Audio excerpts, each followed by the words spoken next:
Hey there. So we're going to talk about Chub Rub. Chub Rub's awesome. It's very common. Lots of people have this problem. It's not a problem. It's only a problem because your legs have holes in them. Your pant legs. Your pants. Not your actual legs. Not actual legs. That's the only problem with Chub Rub. Your legs are amazing. Your thighs are beautiful. And sometimes those beautiful thighs cause some fabric to wear out a little bit.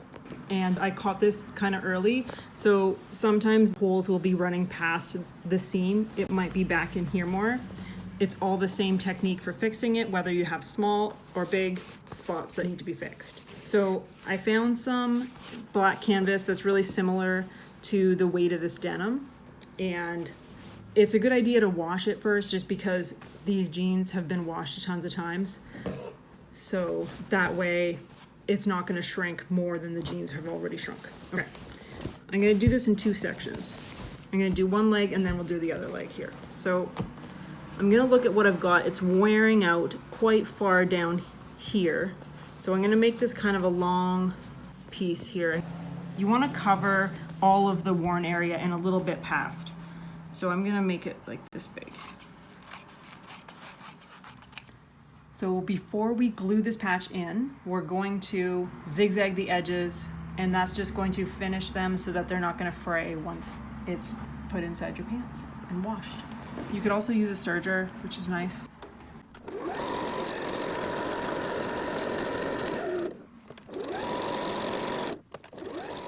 Whenever I'm zigzagging an edge to finish, I'm aiming to just hit the edge. And your needle could just be off the fabric when it's on the right side, as long as it's grabbing enough of the fabric, then that's fine. If you go too far in to the center and your needle's not hitting the edge, then you're gonna have, there's still room for the fabric to fray. So that's why you want to aim for as close to the edge as you can get. So sometimes my needle might go right off the edge and sometimes it'll be just inside the edge. I'm not perfect. I do it right all the time. Alright, so now we're going to use the glue stick. And this glue washes out with water, so you don't have to worry about it getting on stuff. It's fine.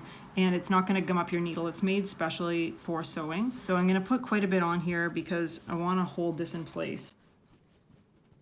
You should have wrote Chub Rub with glue. Oh yeah. It's too late. Can't do it. Okay. I'm going to just turn this inside out for a minute. So you can see the seam is folded to one side.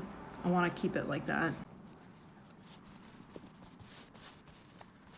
And when you pat it down, try not to have any wrinkles in your fabric. You want this to be spread out. You can do it in different pieces too.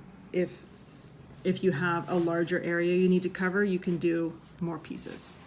It's kind of hard to see, but what we're going to be doing is getting the machine right in here, and we're going to stitch around. I like to sew from the right side because I find that looks better. So I'm going to sew around that rectangle first, and then I'm going to go along the seam, and we can go back and forth a little bit, especially if you have a lot of worn fabric. You're going to be wanting to sew quite a bit throughout the whole fabric. So we'll find a thread color that is an exact match or as close a match as you can get so that it doesn't show very much. So I'm just going to work the machine in here. You can always lift your presser foot up higher by just pushing that up more. I can feel where the edge of the patch is.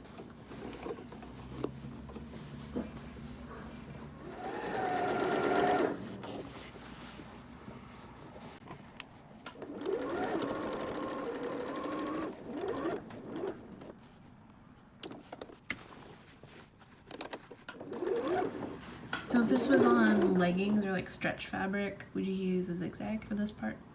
That would be a good idea, yeah. Or a stretch stitch.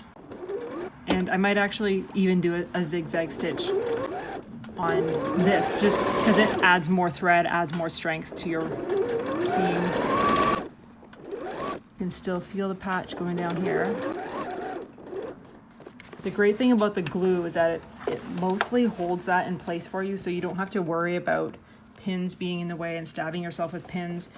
And your fabric, you don't have to have the whole entire thing flat. You know that it's being held where it needs to go. So you can just worry about that one little part that you're working on. I'm sort of making a rectangle, but it's really hard to tell exactly where I'm going with this. You can see where it's really worn here. I'm actually stitching, I'm reinforcing and sewing right on top of that seam.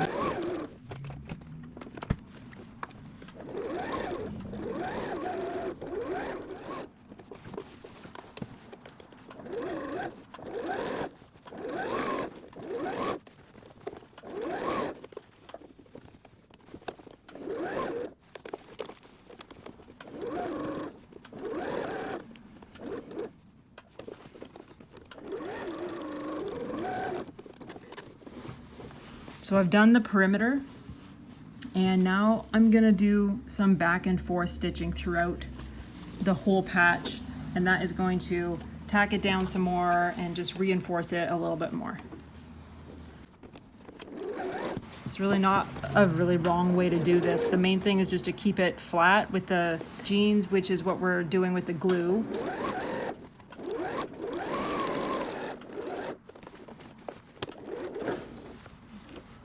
So now I switched over to a zigzag stitch. I did a broken zigzag, so I'm gonna go back and forth over this.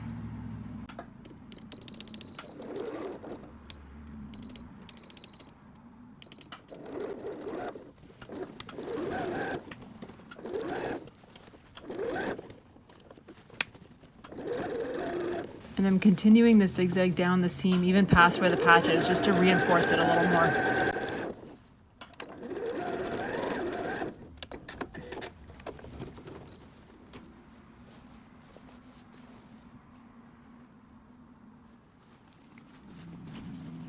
Okay, so I know it's kind of hard to see on the video.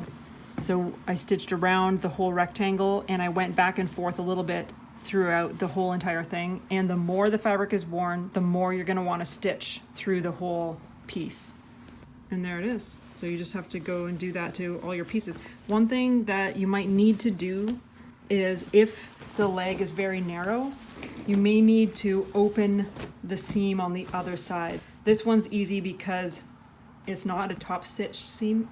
It's a lot more complicated to take the stitching out of a top stitched seam, so it's better to do a seam that's not top stitched.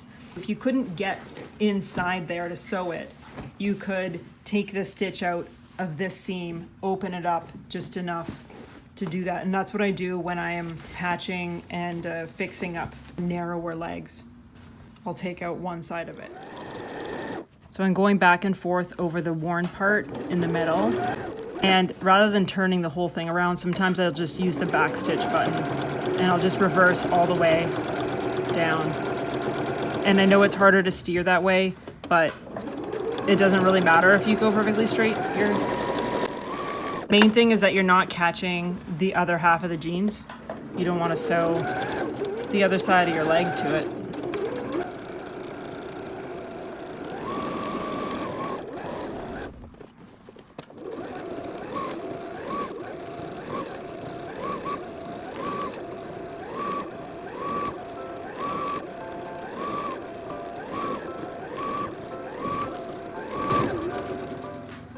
So this is what it looks like after you go back and forth. I stitched backwards and forwards, lengthwise as well as crosswise, and that's really gonna reinforce and strengthen the fabric, and it's gonna stop it from spreading out. And then it's going to have an extra layer of fabric as well, so it's less likely to happen again.